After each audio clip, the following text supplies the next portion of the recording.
esta noche tenemos, como les había anunciado, al doctor Carlos F. Campos, que viene a presentarnos más allá del sello postal, los signos de franqueo en México. Adelante, Carlos.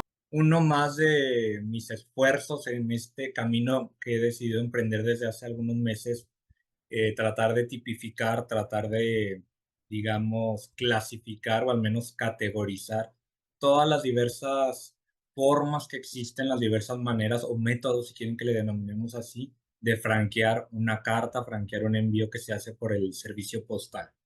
Y ahora para hacerlo un poquito más acotado, pues lo estoy aterrizando al caso mexicano, exclusivamente México, no me voy a meter ahorita en otros países. Y pues esto me ha permitido sostenerme un poco más en el marco legal, digámoslo así, en el marco legal y operativo del Servicio Postal Mexicano y sus antecesores.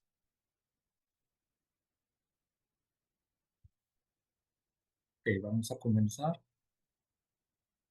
Primero, ¿qué es un signo de franqueo? Y sí quiero hacer mucho énfasis en que absolutamente todos los términos que van a escuchar el día de hoy están, como ya más o menos se los mencioné, fundamentados ya sea en los manuales del mismo Correo de México o en manuales como este que es emitido por la UPAE. ¿Ok? Entonces, no hay nada de términos que me haya sacado de la manga ni nada por el estilo. Y bueno, con base a esto que acabo de mencionarles, les defino lo siguiente. Un signo de franqueo es ese distintivo que se le aplica al objeto que vas a enviar de manera postal y que acredita el pago previo del servicio. A lo mejor suena redundante que digamos previo, pero recordemos que hubo una época bastante prolongada en la cual el franqueo previo no era obligatorio, ¿ok? Entonces por eso sí se tiene que hacer ahí esa acotación o esa distinción. Y pues bueno, la manera en la que yo los he categorizado para más o menos tratar de resumirlo y tratar de darle un orden cronológico que como van a ver, no me fue del todo posible hacer, pero trataré de justificarlo lo más posible, son los siguientes. Primero, las marcas de franqueo. ¿Qué les distingue o a qué se le denomina marca? Aquella que está aplicada con cuño, es decir, de manera manual. Luego tenemos las franquicias postales, que mucho ojo, aquí es donde se empieza a complicar un poquito la cosa. Franquicias postales hay marcadas, ¿sí? Hay impresas y hay por ahí un término que nos va a resultar muy importante el día de hoy, que es el sello negro, ¿sí? Vamos a tener algunas áreas grises, digámoslo así, pero también a la hora de ya estar buscando el fundamento legal me di cuenta de cosas muy interesantes que seguramente a ustedes también les van a despertar cierta curiosidad. Luego tenemos los indicia. Recordemos que el singular es indicium y el plural es indicia. Y para los fines de este estudio, y más o menos como les digo, sustentándome en todo lo que pude leer, se le denomina así a esos signos de franqueo que ya vienen previamente impresos en el sobre, en la cubierta, ¿sí? Es decir, están impresos. Esa va a ser la principal manera de identificarlos. Luego vienen los franqueos mecánicos. Aquí estas tres categorías, o sea, de la 4 a la 6, también a la hora de estar yo preparando esta presentación, varias veces les cambié el nombre, varias veces traté de encontrar una manera en la cual clasificarlas, pero me topaba siempre con intersecciones, ¿no? ¿Qué pasa con esta que cumple con las características de un franqueo de máquina expendedora, pero también con el franqueo digital? Se volvió muy difícil verdaderamente dibujar esa frontera. La última, la que más o menos fue en la que lo aterricé, es que los franqueos mecánicos los vamos a remitir exclusivamente a, como su nombre lo dice, esas máquinas cuyo funcionamiento es, digamos, el de una máquina clásica, ¿no? El de la máquina que nos imaginamos en la revolución industrial, con engranajes y con, ustedes saben, no hay ahí todavía una cuestión electrónica. Ya cuando pasamos o cuando saltamos a la etapa electrónica, hay electricidad, como su nombre lo dice, implicada, y luego vendrían los digitales, que son los que ya implican un código binario, los unos y los ceros tan famosos de todo lo que es los sistemas, ¿sí? Informáticos, y que no necesariamente más idealmente van a requerir en alguno de los momentos de su existencia, de su función como tal, el Internet, el estar conectados a Internet. Ahorita aclararé un poco más esto. Muy bien, entonces aquí en esta cronología que les digo que es muy accidentada porque realmente la historia postal no es lineal, como ya se los he mencionado en otras ocasiones que he expuesto temas similares, sino que es un vaivén, ¿no? Es un vaivén, como una montaña rusa, ¿no? Que tiene sus altos y sus bajos o que tiene sus picos y sus valles. Van y vienen las manifestaciones de franqueo, pero más o menos pues aquí van a ver en la parte superior los signos de franqueo que se produjeron o que existieron en la etapa prefilatélica, que son solamente dos. Las marcas de franqueo previo, tal cual, la marca franca, manifestadas como franca, franco, franqueado o franqueada. Esas son las palabritas que van a ser clave. Y los sellos negros. Aquí ya empieza a saltar por primera vez ese término que lo conocemos muy bien aquí en México, pero que es bien fascinante una vez que se conoce todo el contexto.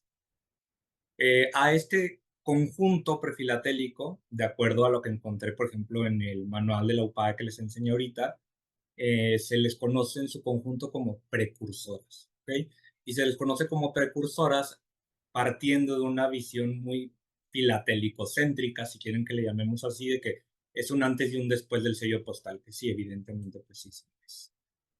Ya en la etapa filatélica, es decir, posterior a 1856, en el caso mexicano, acuérdense que estamos hablando de México, tenemos una nueva encarnación del sello negro.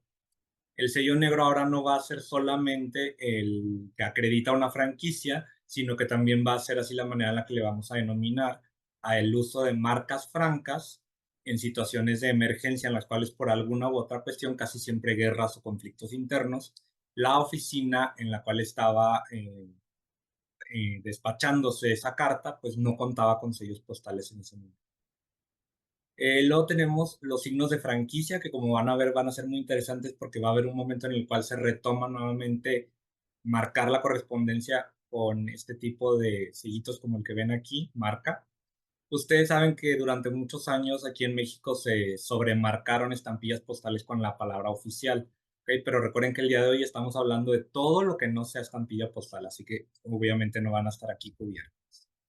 En la indicia vamos a incluir no solamente las de las formas estampilladas, filatélicamente les denominamos enteros postales, así es como les conocemos, pero en el marco legal, en el marco operativo de Correos de México, la manera en la cual se les denomina es formas estampilladas, que deriva un poco del término en inglés que es stamp, ¿no? Stamp envelope, stamp postcard, etcétera, etcétera.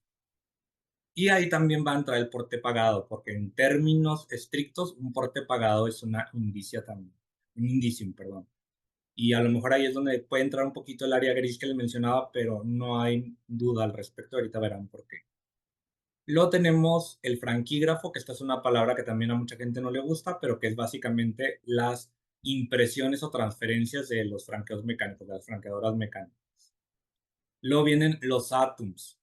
Ese es otro término que alguna gente le denomina etiqueta, algunas personas les llaman sello de valor variable, sellos de máquina expendedora, los alemanes le llaman Automatenmarken, por eso estas siglas de Atoms, pero pues, no me voy a poner a discutir cuál es la manera más adecuada de llamarle, porque todas esas son maneras adecuadas de denominar.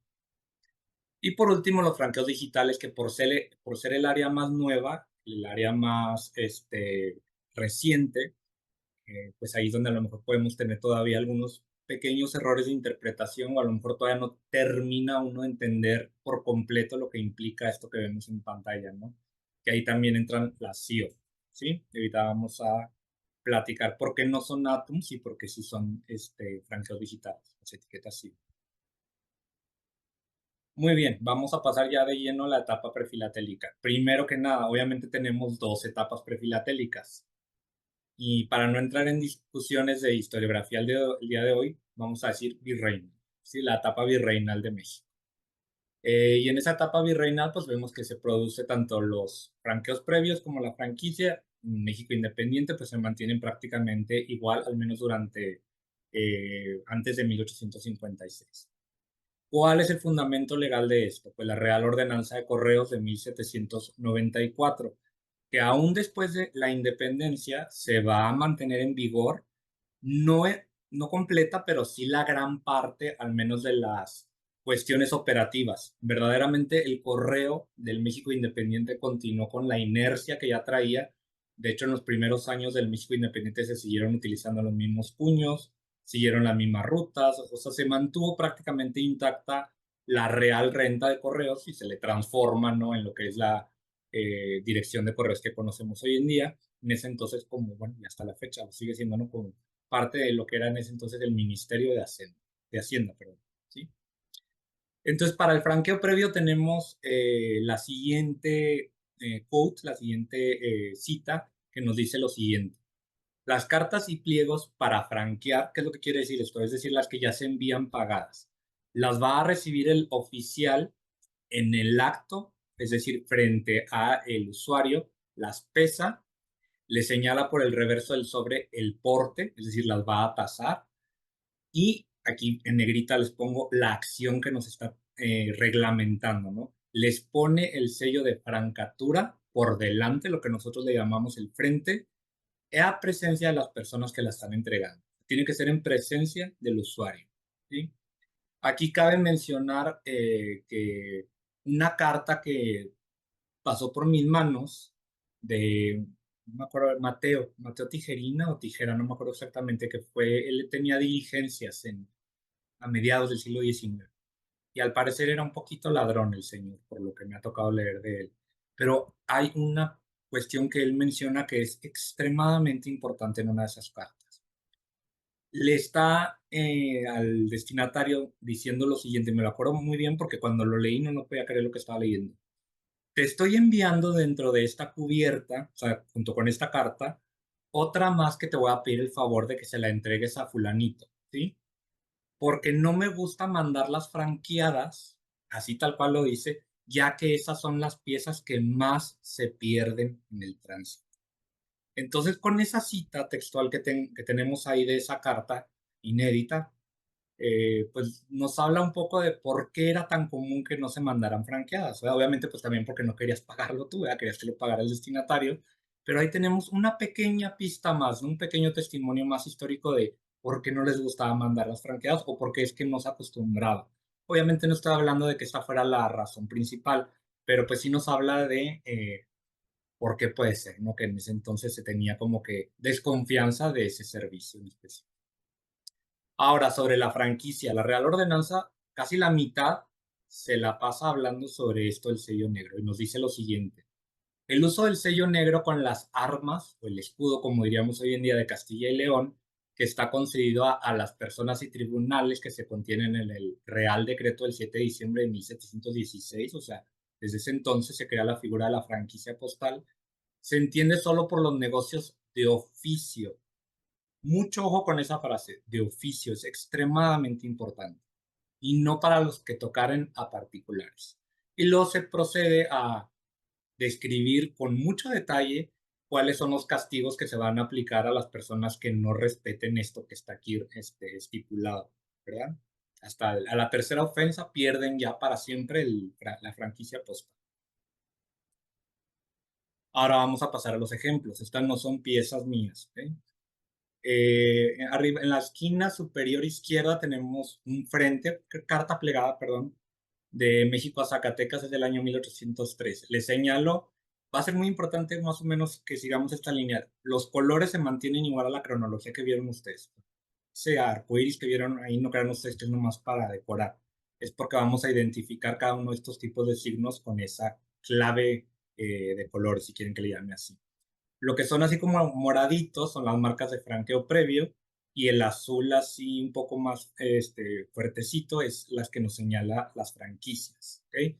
Como pueden ver, no solamente se va a utilizar el escudo de Castilla y León, sino que acá en la Nueva España pues se van a empezar a producir muchísimos otros sellos negros para manifestar cuál es el departamento del cual emanó esta correspondencia. Por ejemplo, tenemos la del Superior Gobierno, tenemos una de la Real Intendencia de México. Al superior gobierno hace más referencia al gobierno del virreinato de la Nueva España.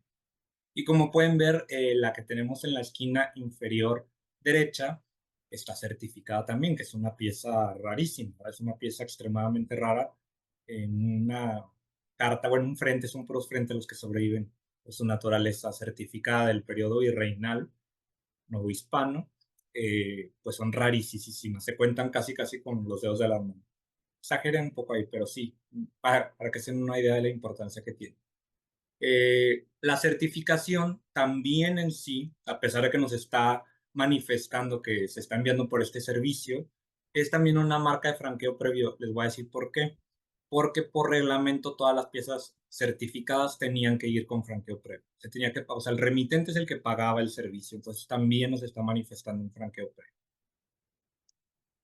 Aquí pasamos ya al México independiente. Nuevamente estas piezas no son de mi propiedad y les manifiesto ahí con mucha claridad, donde ven el número uno en la pieza de acá de la izquierda, ese SN también es sumamente importante. Eso lo que nos manifiesta es servicio nacional. ¿Qué quiere decir esto? Que es una franquicia dada a una autoridad civil, ¿sí? Si ven ustedes SR en lugar de N sería servicio real y eso nos hablaría de anterior a la independencia. También pueden encontrar SM y eso es servicio militar, es decir, franquicia militar. ¿Ok? Eso es muy importante para identificar las cartas oficiales de este periodo. Como pueden ver ahí clarísimamente, los sellos negros de esta época son bellísimos porque ya traen el águila republicana. No tenemos constancia de que haya supervivencia de ningún sello negro producido durante la etapa de Agustín de Iturbide como emperador, entonces no se conocen sellos negros de ese. Es que fue muy poquito, ¿no? El periodo, entonces no hay sellos negros con el águila coronada, pero con Maximiliano sí se alcanzaron a hacer algunos. La que ven a la derecha va dirigida, de hecho, a José Mariano de Salas, que fue brevemente presidente de México. Esta fue enviada antes de que lo fuera, de México a Puebla en 1830. Estas sí son mías, por ejemplo, estas sí son piezas de mi colección. Y ahí les señalo en la que está arriba una instancia o un ejemplo de una pieza que, a pesar de que no está el sello negro, no vemos sello negro por ahí, pero sí está la frase de oficio certificado, con la cual el remitente, en ocasiones también el destinatario, porque me ha tocado muchas veces encontrar piezas en las cuales el empleado postal cuestiona ese derecho de franquicia y quiere cobrar la tasa. Entonces es el destinatario el que tiene que nuevamente certificar y jurar. Era prácticamente un juramento con implicaciones legales, ¿sí? De que el contenido que iba dentro de esa cubierta era efectivamente de oficio, o sea, que era parte de sus funciones como, digamos, empleados del Estado, pues burócratas, como diríamos hoy en día, ¿no? Y pues bueno, esa por ejemplo va de Saltillo a Parral.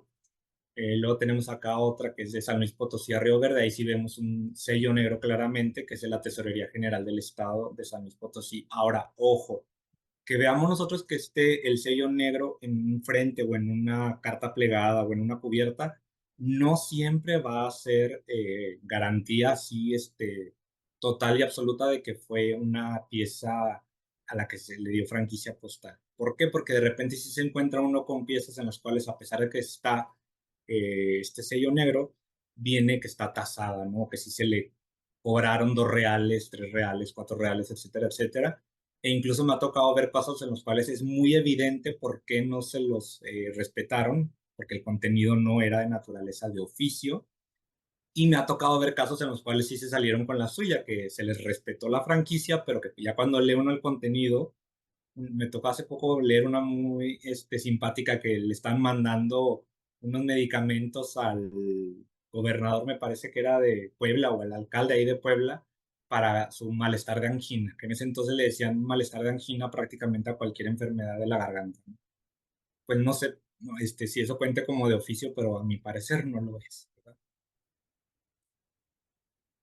Ahora sí, ¿qué pasa tras 1856? ¿Qué pasa con el sello negro? Pues bueno, cuando uno lee el decreto del 21 de febrero de 1856, dictado por el presidente provisional de México, interino de México, Ignacio Comonfort, en el artículo octavo se estipula lo siguiente: la correspondencia que deba ser franca de porte, según el artículo sexto, que es en el que se detalla qué autoridades tienen esa franquicia, llevará el sello negro que tengan adoptado las oficinas de donde proceda.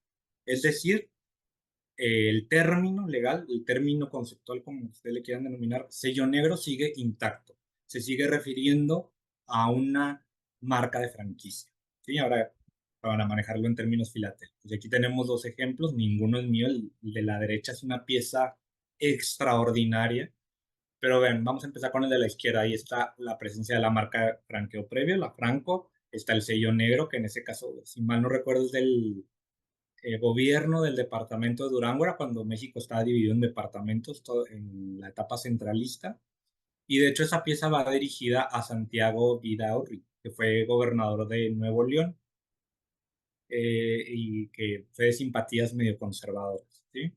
Pero la que tenemos a la derecha, que les digo que es una pieza extremadamente extraordinaria, porque es un frente certificado que contuvo la consignación de, ahí dice, estampas para el franqueo de la Administración de Correos de URES. O sea, ahí iba una consignación de estampillas de la emisión de 1868. Incluso si consultamos el Chapman por las fechas, podemos sacar exactamente el número de factura y cuántos sellos postales venían dentro de este envío. O sea, es una cosa extraordinaria. Rara vez se encuentra uno con este tipo de piezas que en importancia filatélica enorme, ¿no? O sea, más importante para la filatelia casi casi que no se puede, al menos para nuestra filatelia. Ok, entonces ahora sí vamos a entrar a la controversia.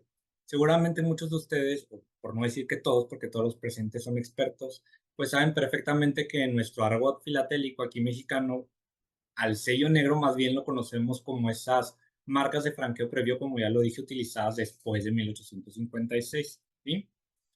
Y a pesar de que, como podrán ver ustedes en la parte superior, que no se las voy a leer para no ser redundante, en ese mismo decreto que les acabo de citar ahorita también se establece ya, pues obviamente que va a ser forzoso el franqueo previo. Dice ahí todavía con excepción de las que sean de porte bajo. Eso se va a abolir ya definitivamente en diciembre de ese mismo año. E incluso como pueden ver en el siguiente artículo, estipula, ¿no? De que no sé por qué utilizaron el verbo abrirá, ya saben, la semántica cambia, pero imprimirá o mandará a imprimir sellos que representen a Miguel Hidalgo, expresándose, ojo, esto está en la ortografía de la época, por eso dice expresándose con S en lugar de con X, por eso pues ahí al final sí. En ellos el valor que cada uno debe tener, incluso lo estipula el medio real, el 1 real, el 2 reales, el 4 reales y el 8 reales, ¿no? Pero bueno, vamos a leer lo que dice en la cajita de acá abajo. En la etapa clásica de la filatelia mexicana también se conoce como sellos negros a las marcas de franqueo previo usadas como medida de emergencia ante la escasez o desabasto de estampillas. Ahora voy a arrojar aquí la pregunta retórica. ¿Será que esto fue un término filatélico o nos podremos encontrar por ahí también con alguna fuente de la época oficial que nos lo respalde como tal? Yo anteriormente, y ya saben ustedes que yo siempre reconozco cuando estoy equivocado, cuando doy fe de rata, pues había pensado que efectivamente era un término filatélico que había sido una distorsión del concepto original. Pero ya a lo mejor ahorita voy a hacer un spoiler alert, no es así. Sí tiene también su contextualización en el marco de esa época. ¿En dónde se concentran los sellos negros en nuestra historia? Los que yo denomino como transicionales, por ejemplo, antes de que llegaran a esos distritos remotos la primera consignación de sellos, y va a haber periodos muy breves en los que pues, todavía no llegan los sellos, pues siguen utilizando las marcas de franqueo previo. Luego, durante la Guerra de Reforma, obviamente se va a interrumpir el suministro a muchísimos de los estados de la República, departamentos, porque pues estaban tomados por los conservadores, por alguno de los dos bandos, ¿no? De esta guerra civil, que fue una guerra civil. Luego, durante la intervención francesa, obviamente los territorios controlados por Juárez, que ya saben ustedes que fue variando mucho ahí el control imperial, en cómo iba avanzando el ejército francés, se utilizaban las aguilitas imperiales, pues se utilizaban los sellos negros. Si quieren saber un poco más al respecto, Eladio nos habla mucho de esto en su libro de los sellos de esa época, donde también se cubre la emisión de la Banknote Company, que nomás se utilizó en Saltillo y en Monterrey, en la que está ahí. Y por último, tenemos la coyuntura de 1871 a 72. No les estoy diciendo que no haya fuera de estos periodos, pero estos son en los cuales se concentran los sellos negros, ¿no? Lo que fue algunos historiadores le llaman la revolución de la Noria, a mi parecer no es tan Sí es importante, obviamente, pero no tanto como para llamarle revolución. Eso como que digamos la rebelión que resultó del Plan de la Noria, que fue el primer intento de Porfirio Díaz para deponer a Juárez o para evitar que se reeligiera y ya él entrar como presidente. Como ustedes saben, eso pues no lo logró en ese entonces, sino hasta Tuxtepec, 4 años después, ¿no? Pero coincidentemente en ese mismo año también es cuando se descubre el gran fraude postal que estaban haciendo los mismos empleados de correos, no se sabe cuáles, que estaban imprimiendo con las mismas placas sellos de esta emisión y los estaban vendiendo con descuento. Entonces, una vez que se descubre ese desfalco, inmediatamente se van a desmonetizar estos sellos y en lo que se prepara la siguiente emisión a las carreras, por eso están tan feas los garbancitos, pues se van a tener que utilizar sellos negros prácticamente en toda la República, a excepción de la Ciudad de México, que es donde están los góticos, ¿no? Lo que le llamamos los sellos góticos. Si me estoy yendo muy rápido, me dicen. Lo pasamos ahora sí ya aquí a 3 ejemplos. Puse puros de mi colección, como pueden ver son puros de Chihuahua, pero alegremente y no intencionalmente, pues los que tengo, que son estos tres nada más, corresponden a las 3 etapas que les acabo de mencionar, con excepción de la transicional. El que vemos arriba a la izquierda es de Chihuahua Parral, 1861, es decir, porque por la Guerra de Reforma no había sellos postales. Luego el que tenemos arriba a la derecha es de Rosales a Parral y ese es de la época del Imperio. De hecho, las pocas aguilitas imperiales que se utilizaron aquí en mi tierra, en Chihuahua, son de las más raras y de las más cotizadas de esa emisión. Y por último, la que tenemos acá por abajo es de Chihuahua a Parral y en esta quiero que prestemos especial atención. Porque esa marca de franqueo previo que ven ahí, que dice Franco Chihuahua, e incluso el destinatario va José María Rentería, de ese mismo archivo salieron algunas de las piezas más cotizadas de nuestro país. Ahorita van a ver. Ok. En algunas ocasiones muy aisladas, en lugar de utilizar un sello negro, pues los administradores locales de correos empezaron a hacer estampillas provisionales. En muchos casos esas estampillas provisionales pues fueron hechas con los mismos cuños. O sea, esos cuños los usaron para estampar sobre papel y ese papel era el que se adhería a la carta y pues eso ya técnicamente les convierte en estampillas.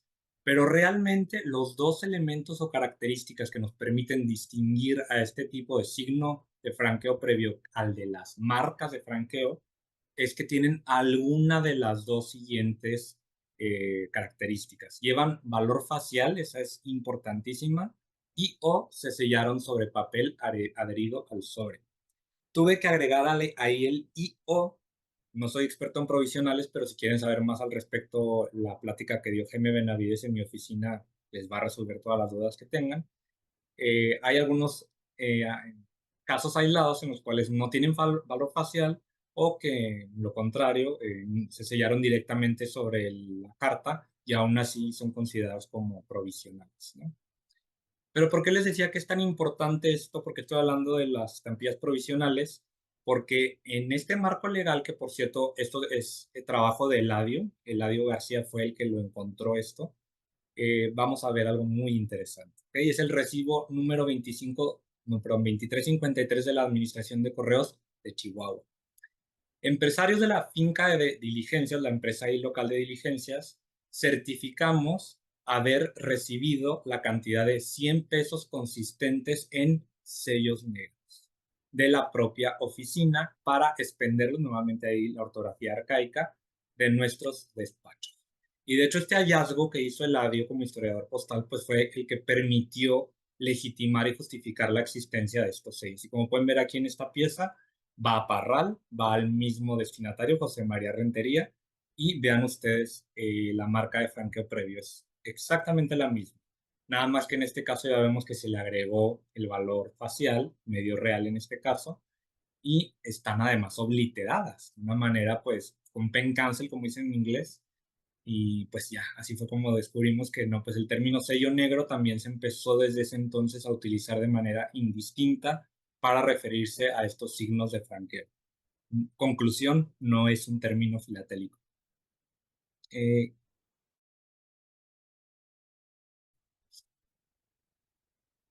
¿Cómo le hago para quitar esto que le están poniendo ahí, Gerardo? ¿Puedes pausar la grabación, por favor?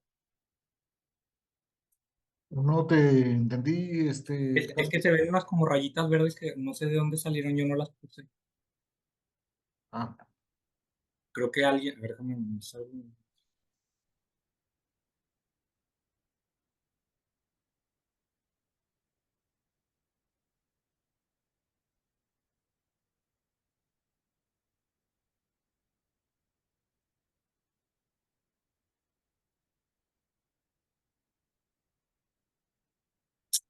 no, no tengo manera de, no encuentro cómo quitarlas.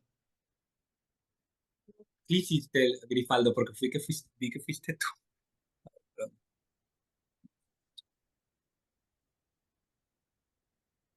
Voy a empezar otra vez, ¿ok? Bueno, no desde el principio, pero...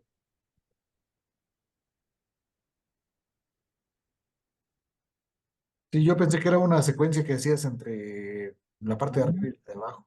Se me hizo raro. No he fijado que seguían las siguientes.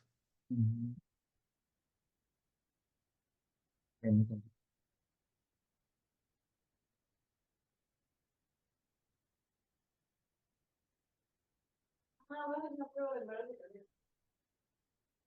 Ahí va otra vez. Ok, ya no se ve. Muy bien, entonces ahora pasamos a las indicias. Como pueden ver aquí, el fundamento legal que tenemos o el marco legal es el artículo sexto de la Convención de la Unión Postal Universal, tal y como se adoptó en la Convención de Berna de 1874, no se estipuló ya lo siguiente: el pago previo para cualquier tipo de artículo puede efectuarse mediante sellos postales o formas estampilladas válidas en el país de origen. Como pueden ver, pues en México estas son piezas de mi colección, no son las primeras, pero son las que yo tengo más antiguas. Ya se pueden empezar a ver los sobres enteropostal, tarjeta enteropostal, formas estampilladas de acuerdo a esta nomenclatura, ¿sí? Como pueden ver, el sobre pues es de mi tierra también, es de Chihuahua. Y en algunos casos es muy simpático ver que traen dos indicia, ¿sí? Porque estamos ahí hablando en plural, en lugar de que después se imprima una sola con el 5, ¿no? Esto tipográficamente tenemos que pensarlo desde el método de impresión que fue tipográfico, pues era mucho más sencillo. De hecho, los franqueos mecánicos así empezaron también, las francotip, cuando se necesitaba un valor más alto, pues antes de que entraran las multivalor, tenía que imprimir la marca varias veces para completar el porte.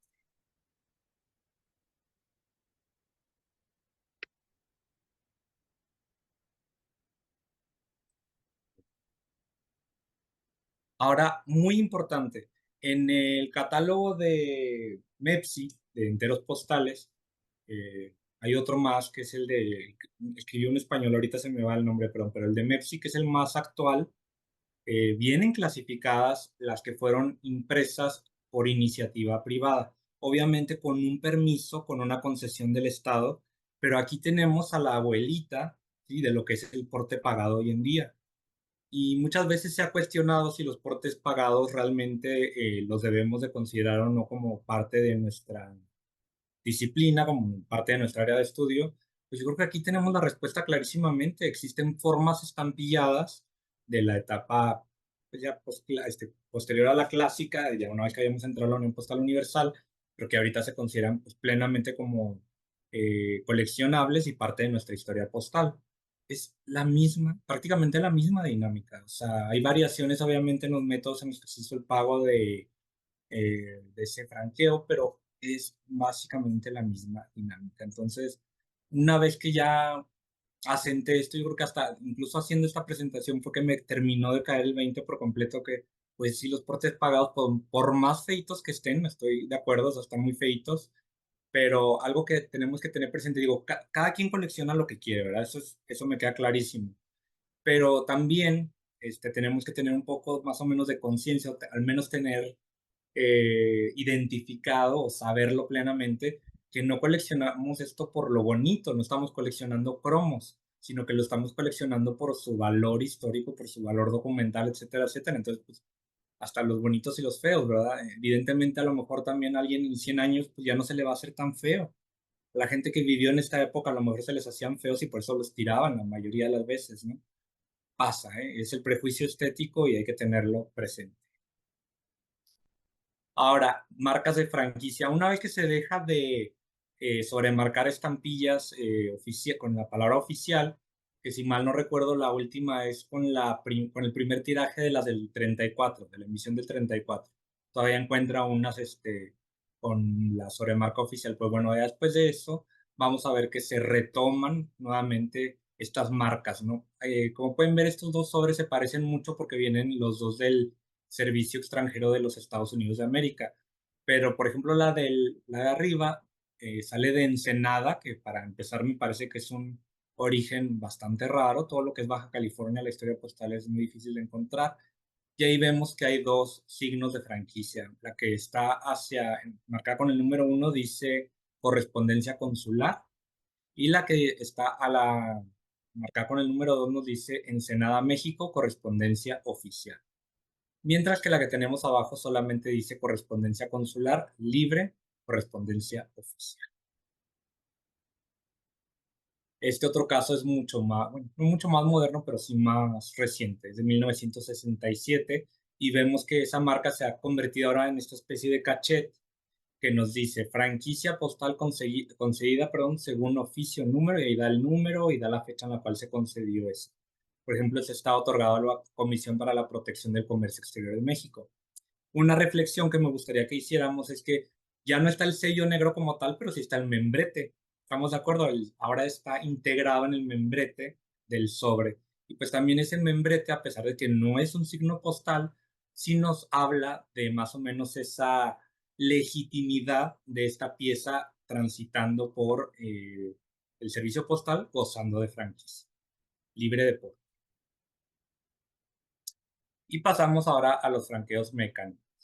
También son piezas de mi colección. No tengo ninguna Francotip todavía, así que la más antigua que tengo es la de 1942. Esa no es Francotip, creo que es la Universal. Ahorita se me olvida, pero ahorita se los corroboro. ¿Y dónde está legitimado esto, los franqueos mecánicos? En la Convención de Madrid 1920 se hace una revisión de ese artículo sexto que les acabo de leer y ya se van a incluir este tipo de signos de franqueo. Nos dice, las impresiones producidas por máquinas franqueadoras deben incluir una indicación del país de origen, deben ser de color rojo brillante, eso era lo que nos estipulaban originalmente, independientemente del valor que representen. ¿Por qué nos dice eso independientemente del valor que representen? No sé si se acuerdan cuando les hablé de los colores hace ya bastante tiempo, que les mencioné que hubo una época en la cual el color dependía del porte que se estaba cubriendo con esa estampilla. Pues bueno, por eso nos dice eso del color ahí, ¿verdad? Ahora, del manual de franqueo actual de Correos de México también obtenemos la siguiente cita, más bien dicho, la siguiente definición. Es una impresión de tinta roja o negra para franquear correspondencia particular o de tinta azul magenta para franqueo oficial. Pero aquí yo lo que he visto en la correspondencia, afortunadamente ahí sí ya tengo bastante material para más o menos darme una idea empírica, una idea científica de qué es lo que estoy diciendo. Esa tinta azul magenta se manifiesta en un periodo como lavanda, es más bien lavanda el color, y hay ahorita unas que son como rosas y rosa magenta. A lo que se refiere es que son las de máquina franqueadora que están en una oficina o en un centro de correo, no que sea oficial con goce de franquicia, no sé si me estoy explicando. Pero las que están concedidas a particulares, en teoría, son las que deben ir en esas tintas que les acabo de mencionar. ¿Se respeta esto? No, no se respeta, ¿verdad? En parte es letra muerta. Y el ejemplo que les pongo aquí es un franqueo mecánico directamente sobre el sobre, originado en Irapuato, a la Ciudad de México en 1992, pero tiene la particularidad o singularidad que le hace, a mi parecer, una pieza muy interesante, que por haber sido depositada en esos buzones rojos que estaban en los 90, ayer coincidentemente me tocó ver aquí uno todavía en la calle en Chihuahua. Le dije a mi papá, eso es una reliquia, ese debe ser el último que va a quedar aquí en la ciudad. No sé si siga en funcionamiento el servicio como tal, yo sé que no, se supone que los buzones sí todavía, pero híjole, yo creo que ahí llevan cartas acumulándose durante años, ¿no? Entonces le pusieron como esa marca. No es un obliterador, ¿verdad? Obviamente no es un obliterador porque ¿para qué me vas a obliterar un franqueo mecánico? Pero pues es una superposición postal, porque sí se están acumulando ahí, como pueden ver, tres signos o distintivos postales en la misma zona de la carta, de la cubierta. Muy bien. Ahora, existe algo que es la doble estampación. Este es un término que también ya había comentado la última vez. Del tintero al píxel fue como titulé esa charla en mi oficina. Es cuando tenemos presencia de dos signos de franqueo en una misma pieza. Y esos signos de franqueo pueden ser iguales, o sea, es un franqueo homogéneo, que tiene dos signos, o heterogéneo, o que también le podemos denominar mixto. ¿Ok? El que tenemos arriba es uno homogéneo, son dos franquígrafos, pero la peculiaridad también que tiene es que uno está estampado directamente sobre el sobre, mientras que el segundo está estampado sobre papel de respaldo Pitney Bowes. Si ustedes ponen eso sobre luz ultravioleta, se ve una trama de Pitney Bowes. Es visible al ojo así, desnudo, pero muy apenitas, ¿no? Con la luz ultravioleta es cuando realmente salta, ¿no? Aquí vamos a empezar a ver ya a estas alturas los registros postales, esas cajitas de registro postal que la denominación oficial es leyenda impresa. Puede ser de registro postal o de porte pagado, pero cuando estamos hablando de porte pagado, siempre en teoría debe haber un registro postal. En algunos casos los fusionan, en algunos casos no, son las dos cajitas. Y el que tenemos hacia la derecha de la pantalla, a mí es una de mis piezas favoritas, es una cosa maravillosa que evidentemente pues esta persona tenía ese sello en casa, a lo mejor es el que le pudieron vender ahí en la ventanilla, y para complementar, además sí da el porte, las estampillas de un 80 y el franquígrafo trae un valor de 50 centavos y en ese momento efectivamente la tarifa era de 2,30. Entonces como pueden ver es una doble estampación heterogénea o mixta. Además, me parece bellísimo que el franquígrafo pues tuvo una doble función ahí, o sea, además de representar ese valor de franqueo, también obliteró a la estampilla. Ok, ahora sí vamos a pasar al porte pagado.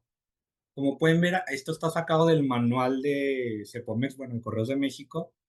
Los puede encontrar uno todos, pero hay algo muy simpático que hay muchas partes que vienen censuradas. O sea, como es información, digamos, que se puede, digamos, hasta cierto punto argumentar que es secreto industrial, porque esa es la figura legal con la cual lo reclaman, pues eso no lo divulgan, ¿no? Entonces, no todos los procesos operativos los podemos conocer así plenamente.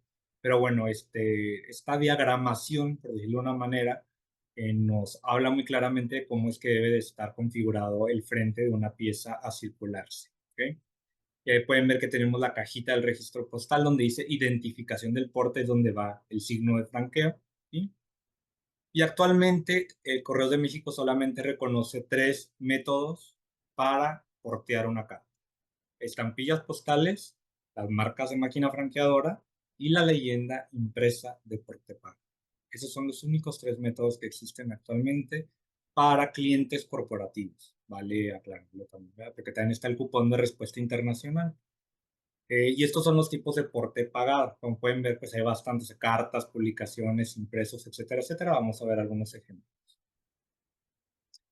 El que ven arriba es uno que es muy conocido porque a todos nos gustó bastante, que en ese recibo, en unos 2, 3 meses del año 2002, empezaron a llegar así los recibos de Telmex con esta viñeta, porque curiosamente no es el Indicium, que tenía exactamente el mismo diseño de un sello postal que se emitió en ese momento.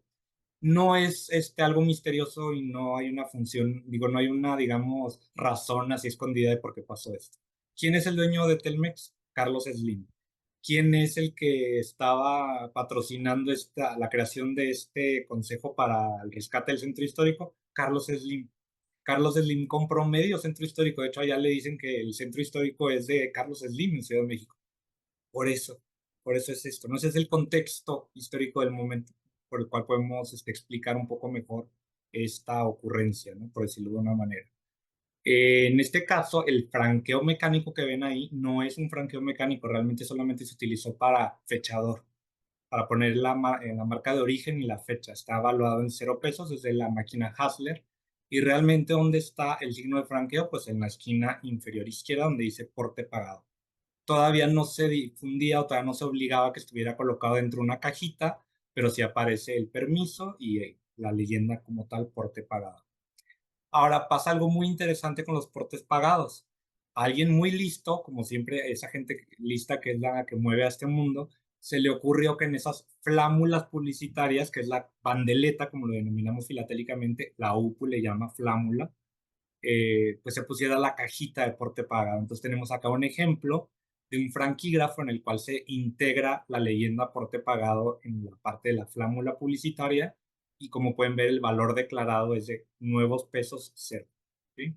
Son casos bien interesantes, la verdad, y es esa filatelia que yo creo que es la filatelia feíta, por decirlo de una manera, pero que se puede encontrar uno con cosas bien fascinantes, bien interesantes.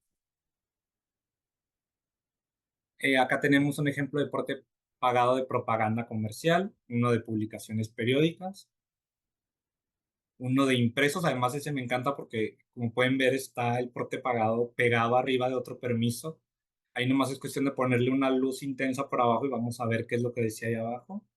Y tenemos uno de respuesta a publicaciones comerciales. Ese ya no existe actualmente, ya le cambiaron el nombre, porque obviamente estas figuras pues, van cambiando conforme avanza el reglamento, ¿no? Como se actualiza el reglamento de correo. Ahora, existen casos en los cuales nos encontramos estas situaciones que podría primero uno pensar, es una doble estampación, pero no. Vean ustedes, hay un franqueo digital, del cual les hablaré un poco más ahorita, pero también hay un porte pagado. Entonces, ¿qué nos dice Correos respecto a esto? Pues bueno, si nos vamos al manual operativo comercial de Correos, nos dice lo siguiente. Cualquier marca de máquina franqueadora con valor declarado cancelará la modalidad de porte pagado. ¿Y eso qué implica? Pues que vas a tener que ir a depositar esa pieza que tenga esas condiciones a la oficina postal donde tengas el registro postal. ¿Sí? Entonces aquí tenemos una situación. No es una doble estampación, sino que la presencia del franqueo mecánico, es un franqueo digital realmente, cancela el porte pago. ¿Ok? Y luego de esto hablaste tú mucho, si mal no recuerdo, Gerardo, tú diste una plática sobre las franquicias postales. Pues bueno, las franquicias ahora ya degeneraron en esto, ¿verdad? Ya también son estas cajitas a la misma usanza o la misma, digamos, dinámica de lo que son los portes pagados. Y aquí tenemos actualmente cuáles son los lineamientos. Está en un manual que ese, para que vean, por ejemplo, de los que viene, casi todo está censurado, bueno, casi todo está retirado, cubierto de negro, pero sí nos dice lo siguiente. Exención del coste del envío de cartas, tarjetas postales a determinadas administraciones o particulares considerados por el Congreso de la Unión como de interés público. Es decir, ¿quién otorga la franquicia postal? El Congreso de la Unión. Y no solamente eso, sino que el Congreso de la Unión tiene que financiar esa franquicia. No se trata de que por ser partido político no le tengas que pagar al correo. No, si se le tiene que pagar, nada más que tú tienes el goce de esa franquicia con fondos públicos, o sea, a final de cuentas con nuestros impuestos, o sea, que se paga, se paga. Y luego pasamos al área de las máquinas expendedoras. Aquí el experto es Arnulfo. Él también tiene una plática que les recomiendo mucho, que si no la han visto, está en mi oficina. Aquí solamente es la puntita del iceberg, por decirlo de una manera, ¿no? Y básicamente fueron dos empresas las que nos suplieron este tipo de máquinas y los papeles en los cuales fueron impresas. Klusendorf en la primera etapa, que hay dos tipos básicos. Yo sé que Arnulfo encontró muchísimas más variedades, pero los dos tipos básicos es el papel alemán, que se caracteriza por tener el águila, bueno, la imagen corporativa de Cepomex en cafecito, y la que le denominan papel mexicano, que no sé por qué le denominan así, porque tengo entendido que también es papel alemán, que es con el águila en grisecito. ¿Ok? Como pueden ver, la pieza de arriba está circulada, yo la compré por eBay, pero ojo, se ve a leguas que está fabricada.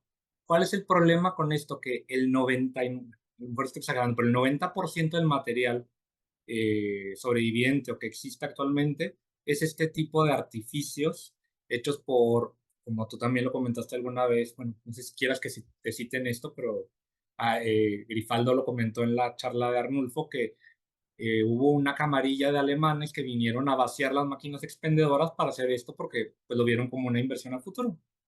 Y pues ya vemos uno que otro loco por ahí que les estamos comprando las piezas porque pues no hay de otra. O sea, las que sí circularon de manera orgánica son muy pocas porque esa misma camarilla pues no lo permitió. Se acabaron los sellos estos y pues no se pudieron utilizar de manera espontánea por el público en general. Claro que sí hay ejemplos, ¿no? De hecho, de la Lotería Nacional también se encuentran muchos. Pero la gran mayoría de lo que van a encontrar ustedes en el mercado son estas fabricaciones. Pues ni modo, es lo que hay, ¿verdad? Con las Frama va a pasar exactamente lo mismo. Vean, esa pieza también la compré por eBay también va dirigida a Alemania, es evidentísimo que se trata de estos casos. El cancelador así más perfectito no podría estar, o sea, evidentísimamente es el producto de un comerciante filatélico. Son muy interesantes las Frama porque estas tienen respuestas muy bonitas a la luz ultravioleta. Aquí les pongo algunos ejemplos. Por ejemplo, la que está impresa en el reverso, o sea, la imprimieron en la parte blanca, o sea, lo que se supone que es el reverso del papel. Cuando la pone uno sobre la luz ultravioleta, bueno, bajo la luz ultravioleta, la parte que era el anverso tiene una respuesta a un verde, o sea, un verde, bueno, le llaman amarillo, pero yo lo veo verde. Un verde muy, muy, muy, muy fuerte, o sea, muy bonito. Además que la tinta que utilizaron es roja al ojo desnudo, pero bajo la luz ultravioleta tiene esta respuesta, un naranja muy, muy vibrante. La frama chica, pues también se producen algunas variaciones en cuanto a cómo se expresa el valor nominal y también en cuanto a las tintas utilizadas. Y llegamos a la CIO. Por lo general las estamos agrupando, por ejemplo Arnulfo lo hizo y también los catálogos que saca Miquel, ¿sí? Están agrupándolas con los franqueos que les acabo de mencionar, los de máquina expendedora, pero la enorme diferencia que tienen es que los que les acabo de mencionar, en teoría, obviamente siempre va a haber excepciones, pero yo lo puedo decir empíricamente porque yo de niño lo hice. Podías ir toda la maquinita y tú comprarla. No era realmente una máquina automática, como, perdón, como un cajero. O sea, que tú eres el que lo manejas sin la intervención de un empleado postal y tú sacabas tu impresión o tu signo de franqueo y en teoría se podía utilizar cuando tú quisieras. Por eso ahorita al principio pregunté si a lo mejor ahorita le ponemos una de estas sellos de valor variable a una carta, no lo aceptarían o no lo aceptarían. Sería muy interesante hacer el experimento, pero se podían utilizar cuando uno quisiera. La diferencia, la enorme diferencia con la CIO es que esas se emiten por el empleado postal y se tienen que utilizar en ese momento. ¿Por qué? Porque están emitiéndose ahí en la ventanilla para franquear una pieza específica, ¿sí? Casi casi remitirnos nuevamente a lo que decía la Real Ordenanza, ¿no? De que en el momento se pesa, se estampa en presencia del usuario y ya. O sea, si se fijan ustedes, es exactamente la misma dinámica. Lo que va cambiando simple y sencillamente es la tecnología, a final de cuentas, o el contexto, ¿no? Pero en esencia sigue siendo lo mismo. Ahí vemos una de las variedades del papel de soporte autoadhesivo. No sé cómo, no me acuerdo cómo llegó esa pieza a mis manos. Se supone que eso pues no debería de tenerlo uno, ¿no? Porque tienen que estar ya todas con la impresión, ¿no?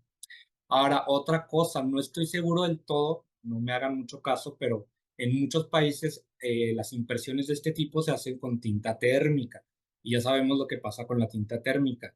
Se desvanece a los 5 o 6 años. Entonces, me parece que no es tinta térmica porque sí tenemos piezas ya de más de 10 años y siguen bien. Pero hay países, por ejemplo, de Chile. Tengo piezas de Chile que no duraron ni los 6 años, se desvaneció la tinta, así que vamos a tener que estar muy cuidadosos de que no empiece a pasar eso, ¿no? Y pues ya saben, la recomendación que yo siempre les doy es tener todo escaneado para evitar esas desgracias, porque al menos no conservas la pieza como tal, pero sí se conserva la información para futuras generaciones. Estos, por ser signos de franqueo para uso inmediato, los tipifican como SFL, que viene de esta palabra en alemán que no me voy a atrever a leerla, pero básicamente se traduce como sellos de ventanilla. Y yo creo que es bastante evidente por qué son sellos de ventanilla. Ya vamos a concluir. Este es el último signo de franqueo que traemos, que son es una franqueadora, es una máquina franqueadora, pero ya tiene incorporada tecnología digital manifiesta en la indexación matricial que podemos ver en su elemento que tienen a la izquierda. Está ahí la palomita, trae el valor facial, en algunos casos es de 0 pesos porque están estampadas en sobres que traen porte pagado. Podemos ver que hay de 2 celdas, están las de águilas, esas no tengo ninguna, y están las de 4 celdas. Las encontramos en negro, en grisecito, a lo mejor si quisieran ahí ser muy estrictos, hay en azul marino y en rosita magenta. Hay una que tengo que está púrpura, pero yo creo que degeneró la tinta, no creo que fuera así de origen, ¿no? Pero las magentas son las más bonitas, bajo luz ultravioleta también se ponen naranjitas como las que vimos ahorita en las Fram. están muy bonitas estas de las palomitas y pues ya no se están utilizando. Tengo entendido que ya no. Fueron ahí entre el 2009 y el 2018, me parece, a lo más. Y llegamos a las conclusiones. Y en las conclusiones no quise poner nada de texto porque verdaderamente lo que hicimos el día de hoy fue, y ya lo dije, hasta me adelanté, o sea, darnos cuenta de que a pesar de que ha habido tanto cambio en el mundo, si nos ponemos a pensar de que se organizó el correo como tal en la Nueva España, en la etapa virreinal, pasamos de las mulitas, esos correos marítimos en los paquebotes o avisos, la etapa de las diligencias, luego vino el ferrocarril, el correo aéreo que tanto material nos dejó fascinante y pues ahora la era digital que pueden ver ahí. Todas estas viñetas, seguramente lo reconocen, provienen de estampillas postales mexicanas, con excepción del barco. Ese barco sí viene de documentación virreinal y es una representación precisamente de uno de esos embarcaciones que su nombre eran avisos, el sistema de avisos, que era como se denominaba a esas embarcaciones. Vuelvo y repito que su finalidad para la cual eran construidas era para precisamente transportar correo o mensajes entre la metrópoli y los virreinatos, las Indias. Y abajo podemos ver cómo se ha visto reflejado también este avance en cuanto a pues, los instrumentos que se utilizan para estos signos de franqueo, desde el cuño, la imprenta para todo lo que vienen siendo los indicia, las primeras máquinas franqueadoras, las Pitney Bowes viejas, hay una francotipa ahí, las máquinas expendedoras, esta otra que está acá es una máquina que era también para expedir, creo que framas, si mal no recuerdo. Y por último, lo que ven ya en la última imagen, ahí muy apenitas, es el sistema de la CIO, que es el sistema que actualmente sigue vigente. Y pues bueno, eso es lo que hicimos hoy, ese rápido paseo o recorrido por los signos de franqueo en nuestro país, más allá del sello postal, y pues espero que les haya gustado. Y ahora sí, Estimado Carlos, pues gracias por tan ilustrativa presentación que nos has realizado. Efectivamente, el correr desde el principio hasta lo más actualizado, pues nos da una idea del avance, no nada más de los sistemas de cancelación y de obliteración de los valores representados en los sobres o cartas con las mismas estampillas. Y lo que me resalta aquí fue eh, una de la parte de que nos presentaste sobre las framas, tanto ujú, impresa como la mezclada, ¿no? Que es de una etiqueta adhesiva. ujú, Me anima a preguntarte que si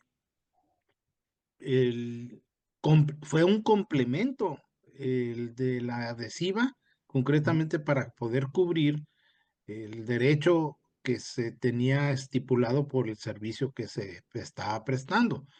Porque pues cuando regularmente se hace la impresión sobre la misma pieza, pues regularmente ujú. lleva ya una tarifa específica que está gobernada por el volumen de piezas autorizada.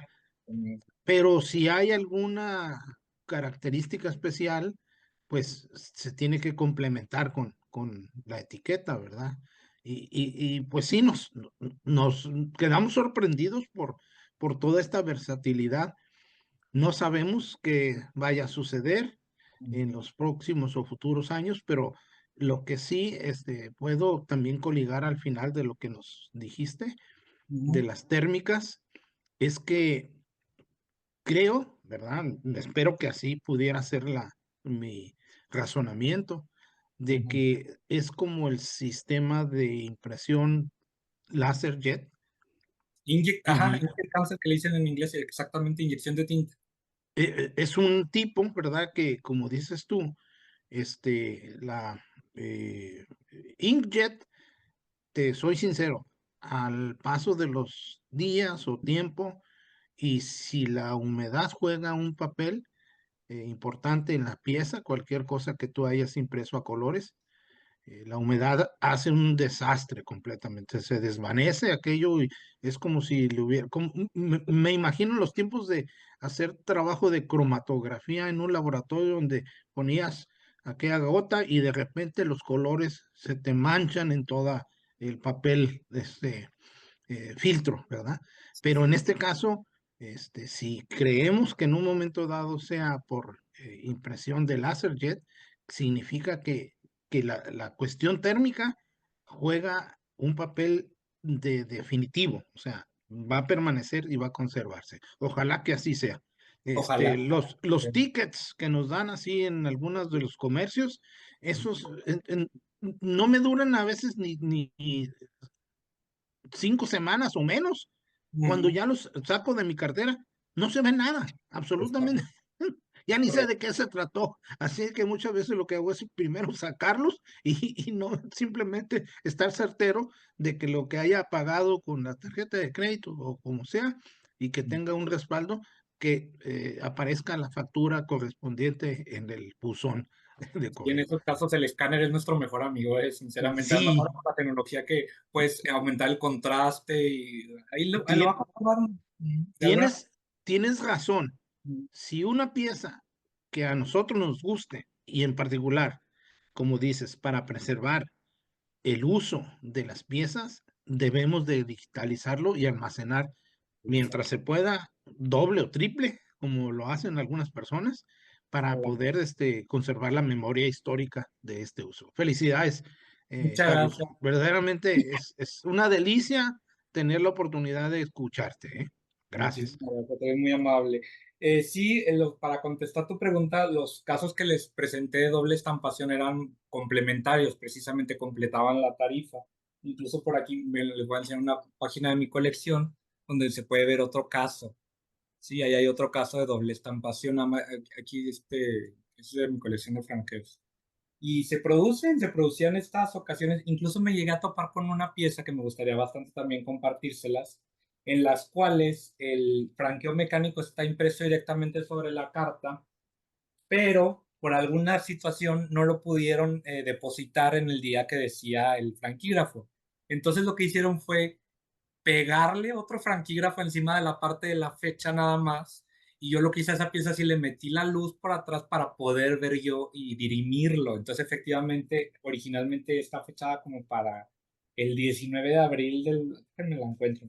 Esos casos son los que digo yo, qué fascinante. O sea, es donde me termino de dar cuenta que las feitas de la filatelia también tienen cosas súper interesantes para ser estudiadas. Ahorita que la encuentre se las enseño, pero bueno. Por lo pronto vamos a pasar con mi estimado amigo y colega Guadalupe Morales Grifal. ¿Cómo estás? Buenas noches. Buenas Buenas noches. noches a todos, a todas. Ujú, Carlos, te felicito por el artículo y te voy a comentar sobre el material que yo tenía en la mano, de ujú, todo tipo de etiquetas, ¿no? Que para mí la etiqueta, muchos lo dividen en dos nombres. Yo ujú, agarro etiqueta parejo, ¿no? Sobre la pin de Huawei, te comento que yo he tenido etiquetas, sobre todo etiquetas de las máquinas franqueadoras, porque hay máquinas franqueadoras pin de Huawei grandísimas y ajá, pequeñas que las adquieran las empresas, ¿sí? sí, En Confucian Iscali encontré una máquina que expedía etiquetas con dentado en los 4 lados, ujú. ¿sí? La normal es con dentados izquierdo y derecho en la etiqueta, que Ah, también claro, la Kusendorf. Ajá, sí. yo encontré una que tiene el perforado en 4 lados, ¿sí? Así era la máquina. ¿Mm? Entonces, ajá, Estuve con un amigo que tenía una empresa de medallas. Tenía su máquina Pine Huawei, ujú, pequeña. Hicimos pruebas de ahí, me vendió, me regaló alguna, ¿no? sí, Ahora, las máquinas Pine Huawei están compuestas de dos cabezas. Una parte de la cabeza te imprime lo que es la fecha y el logo y el precio. Y ujú, la cabeza de abajo, la parte de abajo, te imprime lo que yo llamé leyenda, que puede ser una leyenda política o una leyenda de correos para incentivar el uso, que es ujú, muy raro conseguirlo tanto impreso como en papel, como etiqueta. ujú, ¿Mm? Por ese lado. no me acuerdo del año, estoy comentando la historia de lo que he vivido de la papelería de correo, ¿sí?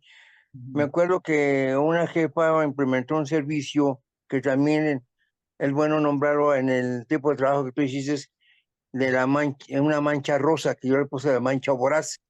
Eran 5 días, cinco Ajá. días, tenían que poner en color rosa, y nomás eran 5 días para que se fueran. Se tenían que entregar en 5 días en toda la República. Ajá. Una mancha rosa, ¿Cómo? que es muy raro conseguirlo. La única persona que debe tener, que yo le pasé, me regaló una goma, Ajá. una amiga de correos, y tiene correspondencia que le pasé hace poco de la mancha rosa. Ajá.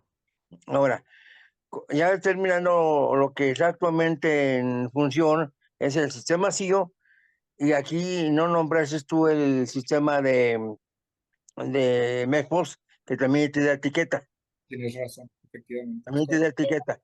En intermedio, regresando un poquito más a la historia postal, después de la frama larga y frama corta, existió la frama original de origen suizo.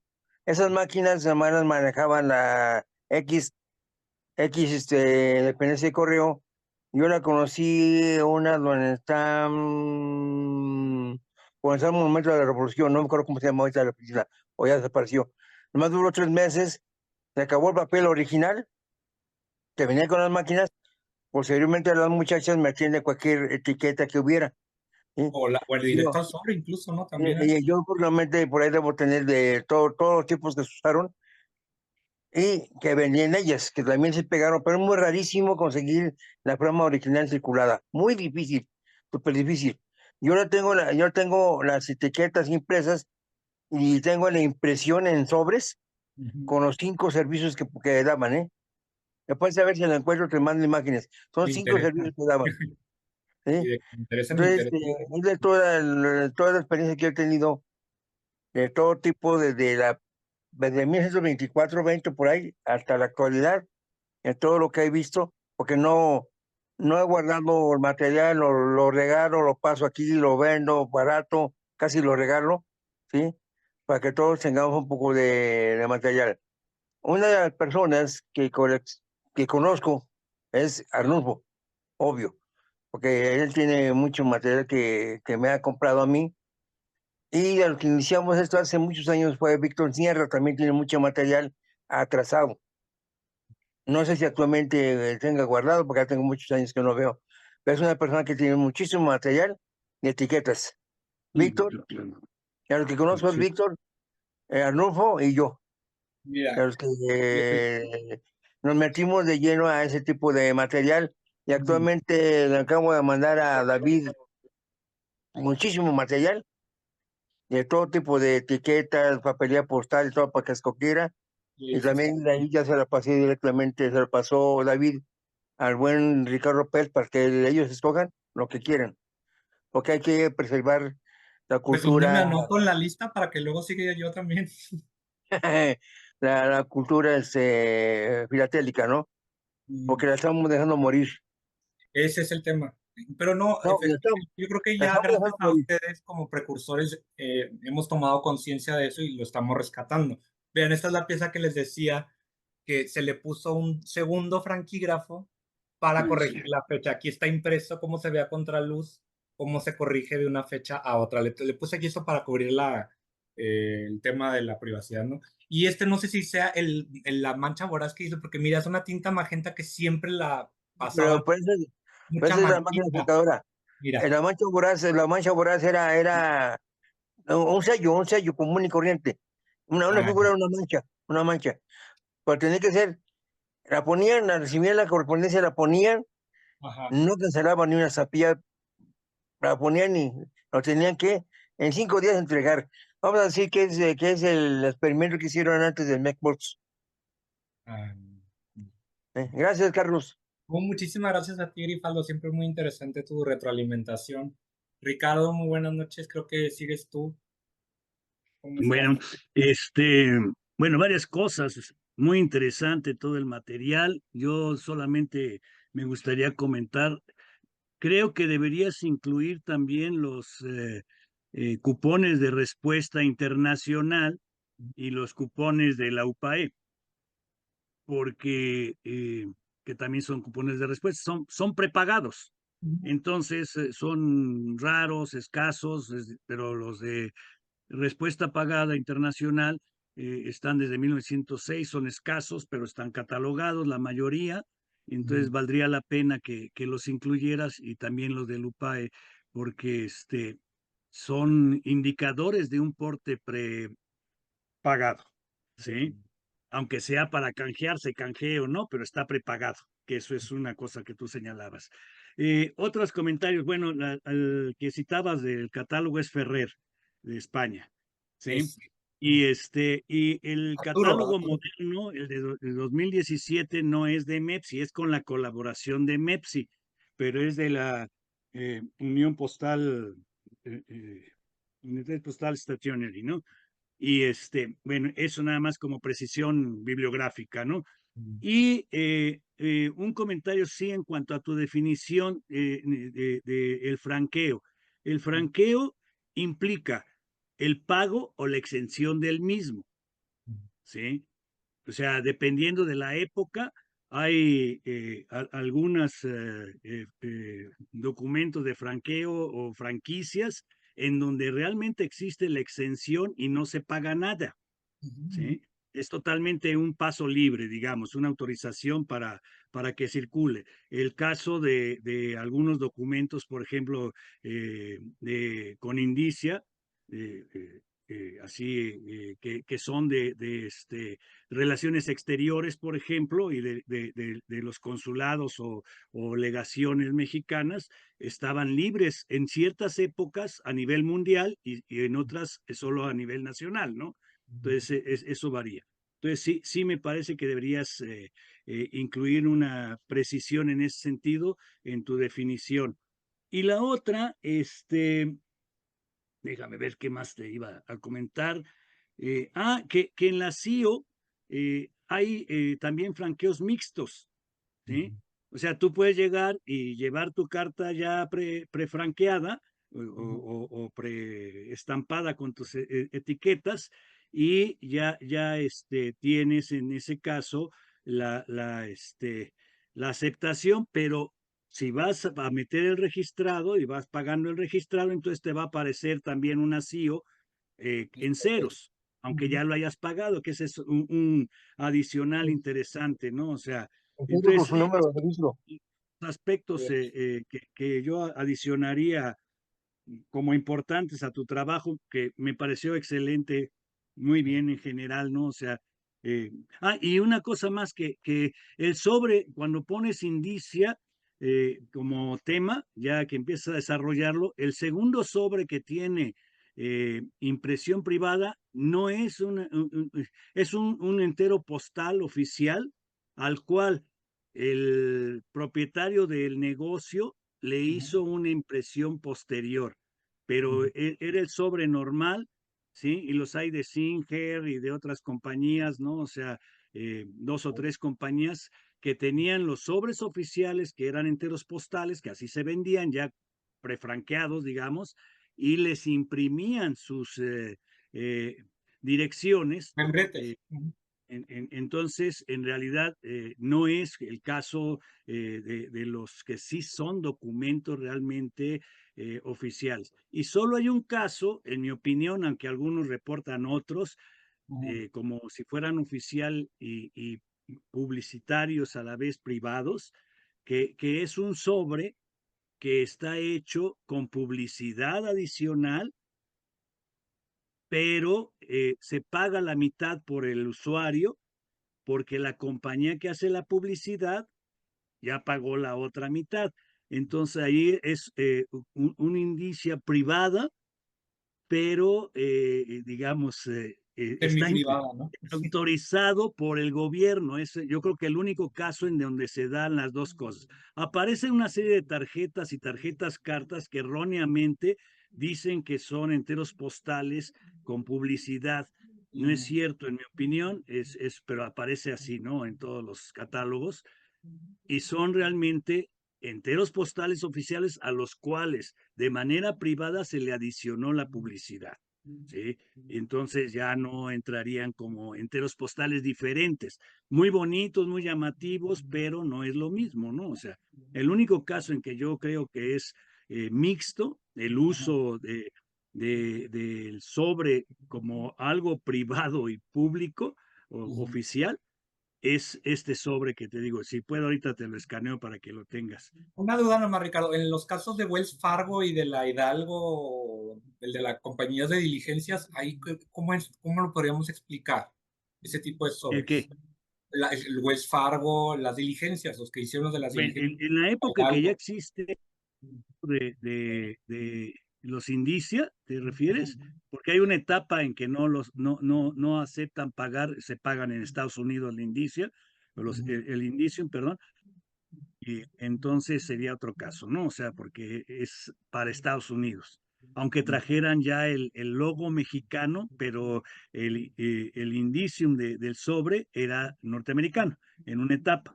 Y Sí, que sepan. después ya empiezan a poner estampillas y finalmente se ponen los indicia ya oficiales mexicanos, ¿no?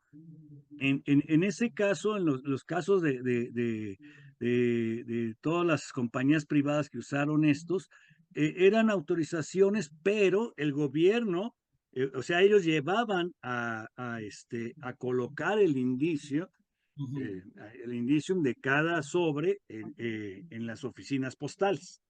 O sea, no es como en algunos casos dicen que los tenían autorizados y tenían el sello ahora sí que en la oficina. Eso es absurdo porque pues hubieran puesto los que se les diera la gana. No, tenía que ser en la oficina central. Obviamente se les autorizaba X número de piezas y entonces en los sobres que ellos llevaran se colocaban, ¿no? Sí, pero si te fijas, o sea, la dinámica, me encanta como lo enunciaste, porque es exactamente lo que nos dice ahora los portes pagados. O sea, por eso yo hacía como que ahí o sea, son las abuelitas de los portes pagados, pienso yo, o sea, los Claro, tienes antecesores. razón. Sí, sí, sí. La única cuestión es que ahí en ese caso es un caso muy interesante porque en realidad indica el porte pagado al gobierno, pero el sobre de las compañías adicionan el porte pagado a la empresa. ¿Sí? Ahí es un uso mixto de los portes. O sea, por eso toda la junto implica el franqueo, ¿sí? Porque lo que es, aquí sí valga la expresión, los indicia eran el porte al Estado mexicano o al país que correspondiera. Y el que marca en el logo de la compañía es el porte pagado a la compañía. Era más alto. Sí. Me queda muy claro, sí, efectivamente, digamos, había uno que te cubría el tramo doméstico y uno que te cubría el tramo al extranjero, efectivamente, y eso también tenemos el equivalente en la actualidad con los que yo les denomino envíos intermodales, que una parte te la maneja FedEx y una parte te la maneja el correo local. Claro. También se produce Y ahorita que tocaste eso, me parece importante en cuanto a las piezas de 1882 que mencionaste, no era tipográfico, ¿eh? El, el, el, el sello de los numerales es una matriz, ¿sí?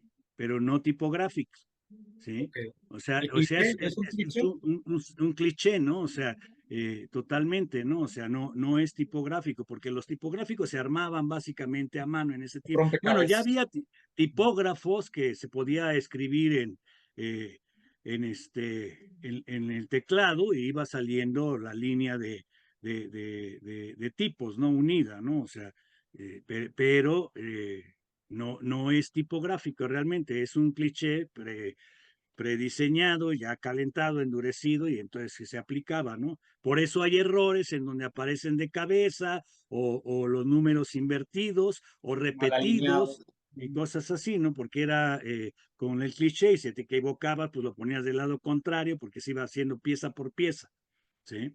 Sí, en los enteros Bien, postales. de todas maneras me Es encantó difícil lo encontrar demás. dos iguales, por eso mismo todos. Sí, a ver si ahorita te mando la otra imagen o se las muestro a todos. Sí, A ver si Oye, lo excelente. Carito, encuentro. Te escucho, ¿quién? Ricardo, perdón, Grifaldo. Yo soy, mira, una precisión de lo moderno que hay sobre el CIO. Ajá. Mucha gente ha reutilizado las etiquetas CIO. Entonces, en varios correos, en varias dependencias de correos se fijaron y ahora alguna correspondencia con etiqueta CIO pagando el porte, le ponen la cancelación también del sello negro a la etiqueta para que no se reuse. En teoría, pues se deberían haber dado cuenta porque por la fecha, ¿no? Se supone que esas se emiten para ser utilizadas al momento, Sí, entonces, pero como mucha gente la cortaba, la separa cuando está usada, le tapan la fecha, le ponen una estampilla, nomás se ve el precio y el logo y lo circulaban. Entonces no ahora falta- se dieron cuenta y están cancelando la etiqueta CIO que tiene el valor y la fecha. y yo creo que es lo ideal, o sea, para nosotros nos conviene más que la cancelen porque le agrega más valor de la pieza como historia postal. Después te mando imágenes. Muy bien, muchas gracias. Te mando Arnulfo, imágenes. ¿cómo estás? Muy buenas noches. Hola, buenas noches, Espero Carlos. haberle hecho honor a todo el trabajo que tú has hecho previamente, obviamente muy ahí por encimita, pero seguramente lo puedes complementar bastante bien. Gracias. Mira, Carlos, yo estoy sorprendido porque, bueno, tú has construido formalmente una estructura de clasificación nueva. Prácticamente, pues desde los orígenes del transporte de las cajas, de las cartas, perdón, en la época virreinal hasta nuestros días. Y eso es muy importante porque le da un panorama ya global al uso de este tipo de materiales que pues, ninguno lo ha desarrollado, tú eres el primero. Te felicito, Carlos, muy, muy amable. Muchas Muchas gracias. Y segundo, sí, bueno, don Guadalupe me ha ayudado a conseguir algo de material, aproximadamente el 15-20% de la colección, pero sí el 80% lo he desarrollado ya con ciertas variedades y ciertos usos postales específicos que tú mencionas y pues me encantaría pues compartirlo con todos en cuanto se pueda y desarrollarlo en una exposición como tú magistralmente lo has expresado. Y y tercero, hablando sobre el tema de Ricardo, Wells Fargo realmente era un encaminador. Esto es, recibía la pieza, no era un agente postal, pero soportaba la estructura del correo. Después sí se firmaron contratos formales por parte de Wells Fargo con el correo para poder llevar a cabo esa actividad formalmente. Sin embargo, existen muchas cartas en donde viene un sello de un encaminador privado, precisamente para traerse la carta desde alguna población donde no había ruta postal o no había oficina postal y se la entregaban al correo para hacerla llegar ya por la ruta formal dentro del servicio postal. Nada más esa precisión y pues bueno, también impresionante la colección de Ricardo en este tipo de material que ya nos regaló una conferencia y pues mil gracias a todos. Nada No, más. hombre, muchas gracias a ti, Arnulfo, y agradecerte mucho por lo que dices de que es algo nuevo y así, pero también con toda la humildad del mundo reconocer el trabajo que como tú hiciste con franqueos mecánicos, que Guadalupe ha hecho con los Atoms, que Ricardo ha hecho con los enteros postales. Realmente ustedes han trabajado muchísimo. Yo me ha tocado hacer mucha compilación, le he tratado de meter algo, pero el reconocimiento va para ustedes también, siempre va para los estudios previos y pues obviamente con toda la humildad del mundo, muchas gracias. Y aquí nada más ejemplos de CIOs, una cancelada y no cancelada. De hecho, creo que estas dos me las mandaste tú, Arnulfo. Entonces sí, se siguen produciendo, ¿verdad? De que vienen algunas canceladas y algunas, como nos comentaba ahorita Grifaldo. ¿Alguien más?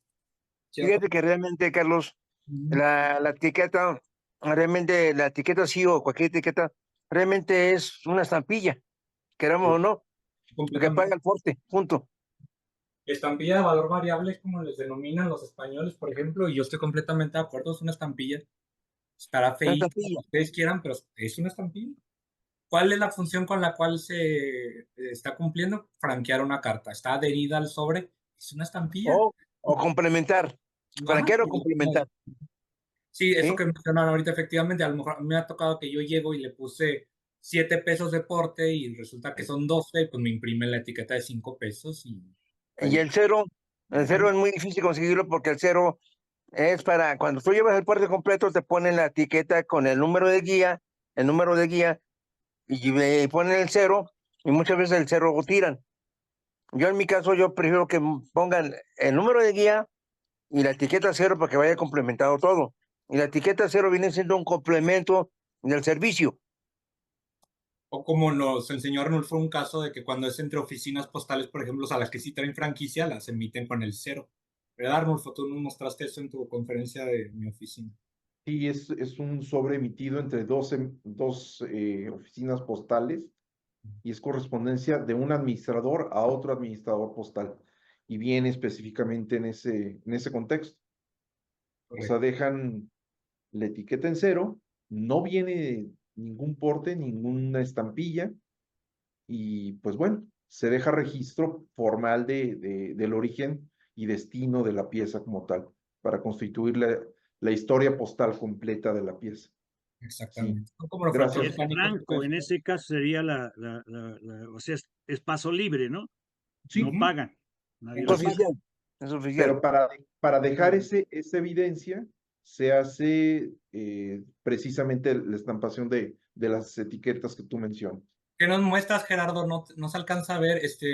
Nos gustaría que... Fíjate, Carlos, que la etiqueta CIO en una esquina tiene el número de la oficina, ¿eh? Ujú. Sí. ¿Sí?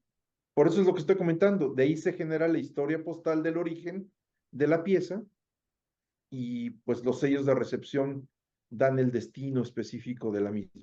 La trazabilidad, ¿no? También. Es Mira, a correcto.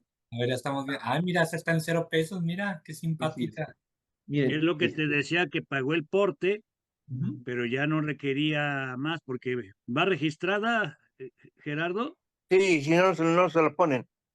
Esa por eso iba lo lleva. registrada. Solo en Por los eso es registrados se mixta. pone. ¿La puedes Sí, dejar, sí. por favor? También, Gerardo, otra Gracias, vez. Eduardo. Que tenga buena noche. Gracias. Mira, estoy viendo, bueno, un poquito más arriba, por favor, nada más, como viene la fecha de emisión, el destino, precisamente, pesa 215 gramos, emitido por Cepomex, emitido en la oficina, el código postal de la oficina de origen, que es 63001, y la caja 9. ¿Sí? Hasta el número de la ventanilla, ¿sí? Oye, Gerardo, ¿no tiene número de guía? Debe tener el número de guía. Etiqueta. Un A veces lo registrado. anotan a mano cuando no tienen etiquetas, acuérdate. A lo mejor se lo anotaron a No, mano. pero si tiene etiqueta cero, tuvo que haber salido de la parte de arriba de la etiqueta guía. No tiene sello de registrado, Gerardo, perdón, en el mismo sobre. Debe de venir otra etiqueta El código de barra. Lo con el recorté número de por... registrado. No, Con el número de registrado, ¿no? este sí. Ah, pues ahí está. Es Está cero. así Ah, es sí. Ajá. el proceso completo. Ahí está. Y como les comentaba ya, la estampación de la oficina de recepción es en Tepic. Sí. Es que si no lleva la etiqueta la guía, el número de guía, no sale la carta. Registrado. Y tiene que llevar el registrado.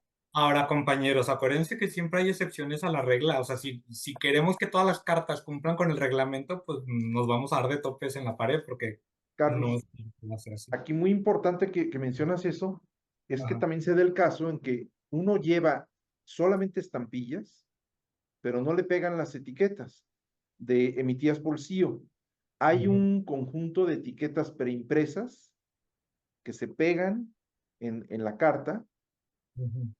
y marcan el número de registrado que después ingresan de manera manual al sistema CIO para complementar el envío y que quede registrado. ¿Y eso sí está bajo reglamento o es una... Está por reglamento, está el Por proceso, reglamento. Es está el, nacional e internacional. y está el proceso por CIO. Son las dos vertientes de ese mismo servicio. Es, Bueno, y es- nos es falta un proceso Prodefecto. manual. Es un Así proceso manual. Cuando no tienen el sistema posibilidades de accionarlo, utilizan las etiquetas que tú mencionas, Arnulfo, que es una Sí. tirita que vienen 4 registros ya establecidos y son los Es- que se los adhieren a la carta. Es Entonces, correcto. ese número que le asignan, posteriormente ya lo meten a la operación diaria de la Aquí les muestro un caso administración como el que nos para está darle el diciendo. siguiente. Ándale, esa es una, pero en la otra que dice Arnulfo, se le pone una que ya está impresa previamente, que no corresponde a lo que tiene la máquina que está en operación, y lo ingresan posteriormente y aparecen los números de su registrado, que ellos llaman registro manual. Ujú. Mira, Sí, tienen un lector para leer los códigos de barras. Exacto. lectores ópticos, ¿no? Les llaman a esos, creo. O bueno, sí, lectores de código de barra. Son como Es los del lector de súper códigos de prácticamente. barras, que ese lector después lo ingresan ya directamente a la operación diaria para darle un seguimiento interno a la correspondencia. Vamos, son las dos funciones, el automático, que es el que produce la máquina, o el manual cuando tienen ellos fuera de su sistema, vamos a llamarlo en alguna forma, y utilizan para registrar esas piezas y darle trámite directamente. Es como la verde, Son esos, exactamente, precisamente. exactamente, Ah, esa, sí, claro, por supuesto, sí, también tengo de esas. Que se supone de- que la verde es para cuando tienen la cosa de recibo y la negra es cuando es registrado nomás, pero también exact- no y- siempre se respeta eso. Es exactamente, correcto. que esa probablemente no tenían el sistema y lo utilizaron la forma manual. Sí. Mira, eso es muy bueno saber lo que le denominan así, No, porque por lo regular siempre usan las etiquetas normales, siempre. sí, sí, Muy poco usan el CIO. sí. Ok. Y fíjate que es muy interesante que me lo comentes porque les recomiendo mucho que se descarguen, es un documento público, el manual de franqueo que está en línea de Correos de México, porque ahí viene muy explicado todo el proceso de, o sea, le van, incluso tienen diagramas de flujo de cómo debe del empleado recibir la carta, cómo la va a franquear, cómo la va a meter al sistema, pero eso que me mencionan de manualmente, yo, o sea, me había pasado desapercibido o no viene en ese manual. Entonces es muy bueno contar con esa información. Muchas gracias. Cuando tú mandas una carta, un paquete, te lo hacen manualmente, ellos te dan una etiquetita chiquita donde le ponen la etiqueta, el número de guía, y te ponen el nombre y ya te lo dan. Ese es el recibo para que tú veas en el sistema el número con el que enviaste. Ahora, compañeros, una cosa que también les recomiendo mucho guardar, porque hay mucha gente que lo tira, cuando manden algo registrado, quédense con este cuponcito que les dan, o sea, con el como, o los acuses de recibo y todo eso, es historia postal también y hay mucha gente que los tira. Claro. Incluso los mismos filatelistas, creo que David Solano, pues es algo de lo que está coleccionando Es también. Entonces, papelería postal, ujú, exactamente. las formas. Antes era una factura, pues ahora ya no te dan factura a menos que la pidas, pero había un recibo para cuando querías enterar el gasto. Mira, Ya, Carlos, tienes una colección impresionante, David. No la he Ah, visto. gracias. mira, A ver, ¿qué es? No se ve. mira, Ah, ahí te va, mira. Acabo de ajá. mandar 12 sobres grandes, ya está el Ándale, número de registro, mira. efectivamente. Está el número de registro ya. Sí, Esa sí, es la sí. forma 77, pero a mano. 78, 78. 78, sí. Ese es con eso ya rastreo yo a dónde va mi carta todo. Y ya está. Ya se debe tener David que le mandé. Esa es una prueba del CIO. Esa etiqueta. Mira, qué maravilla. Esa ni siquiera trae trama atrás, ¿verdad? O sea, Me son puras. mandaste puras con error, ¿eh? Esa no la tengo, la bien. Te mandé, David, te mandé de esas etiquetas. Está de Sí, sí, cabeza, sí. Lupe. Yo no te la mando. Eso no hay problema. Aquí tengo. Le quiero enseñar algo aquí. Bueno, miren, estos son Esta puros prueba, apuntes de recibo que he ido acumulando precisamente. Pero bueno, no estás tú enseñándonos, Tifal. esa es una prueba, Carlos. De la Una suite, prueba. ¿no? No, no, no, no.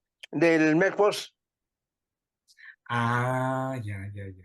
El MedPost, que también es un servicio que se paga, obvio. Y los que empiezan con E es de Mexpost. Ahí está. El servicio de Mexpost se llama internacionalmente EMS. Son las siglas que se Exactamente. utilizan a nivel global para identificar ese servicio de mensajería brindado por el correo. Ujú. Y que trae la trazabilidad, que puedes seguir Es tu correcto, pasito por es pasito. correcto. Dónde van. Sí, efectivamente. Oye, David, ¿qué me puedes decir de esta? Mira, ve qué tristeza esta pieza que tengo aquí. A A ver, ver. déjame, puedes poner. Es una forma y alguien le rayoneó encima, mira, pero trae, dice forma, es la forma Bueno, número ese sobre es oficial. Es No oficial. lo puedes usar para correspondencia privada, entonces lo rayonearon para Hay grande, hay intentar sobre grande. usarlo. Cambiarlo. estos, acuses de Sí. rojos Sí. viejitos. Y el que me vendiste tu Armor, pues es una maravilla el que viene franqueado con matchings. Déjame ver A todo. ver. O sea, es una cosa de recibo que para regresarlo acá a México lo franquearon con estampillas de la reina, las que parecen. Ah, ok, sí, sí, sí. No me acuerdo dónde lo tengo. Por alguna razón en ese no se había pagado o cumplimentado el pago del retorno del acuse de recibo hacia México. Entonces, en la oficina de origen, tuvieron que volver a portear el acuse, la forma roja o rosa, no sé cuál sea, Era la rosa. la rosa, y está cancelado formalmente por el correo de Londres hacia su retorno. Sí, ese es un caso totalmente extraordinario y muy, muy difícil de obtener para tránsitos hacia el correo mexicano. Sí, no es que no lo encuentro, pero sí, más o menos esas son las características que tiene. Así es. Carlos, ¿me dices cuando te pueda mostrar las imágenes, por favor? Adelante, adelante. Sí. Ok, Ujú. bueno, a todos, ¿verdad? Pero para que las vean. Mira, este es el caso de la compañía de Singer, Sí. que están mostrando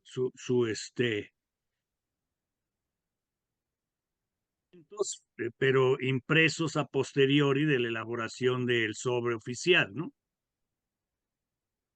Que sería uno. Y el otro caso, este que te decía, que es este sobre, aquí se aprecia que trae, el sobre está eh, suajado para dejar ver el indicium, perdón, y atrás trae la leyenda de se venden en 5 centavos porque la empresa de anuncios ha pagado el resto de su valor. Y lo que trae adentro es esto, ¿sí? En un papel tipo cebolla, ¿no? O sea, muy, muy delgado, Pues, ¿sí? Para Pero toda la publicidad. Y ojalá costaran 10 centavos nada más, ¿verdad? lo pasaron eso ahorita, sí. Oye, qué maravilla de piezas, Ricardo. Ese, bueno, circulado es ultra raro y difícil. Ya encontrarlos sin usar son muy difíciles. Pero es un caso en donde hay este manejo mixto, pero el porte queda explicitado. Ahora sí que es extraño porque tú lo usas y en realidad el usuario de la correspondencia, digamos, solamente paga la mitad del porte y la otra mitad la paga la empresa publicitaria, ¿no? O sea, que es un caso raro, pero muy interesante, que no sucede así en los otros que están catalogados como enteros postales publicitarios, pero lo han hecho los comerciantes porque les han subido el precio, ¿no? O sea, pero Fíjate que qué bueno son que mencionas eso porque impresiones efectivamente privadas. muchas veces son constructos mismos de los que hacen los catálogos o de los comerciantes para que sus Claro, productos se vendan. sí. Digo, Sí, y cuando ves los precios que tienen esas tarjetas postales o las tarjetas carta, ajá. son impresionantes para lo que realmente son, ¿sí? O sea, una tarjeta que podría tener un valor vamos exagerando, 10, $15, 20, ¿no? Ujú. Cuestan cientos a veces, ¿no? O sea, entonces es absurdo. Esta pieza sí es muy, muy rara porque encontrarla usada es verdaderamente difícil. La última vez que la vi andaba ¿qué? Se vendió como en $700, algo así, ¿no? O sea, y salió barata, ¿no? De Pero de sí, hecho. sí es muy, muy interesante verla usada, es una maravilla, ¿no? Pues muchas gracias por compartirlo con nosotros. Sí,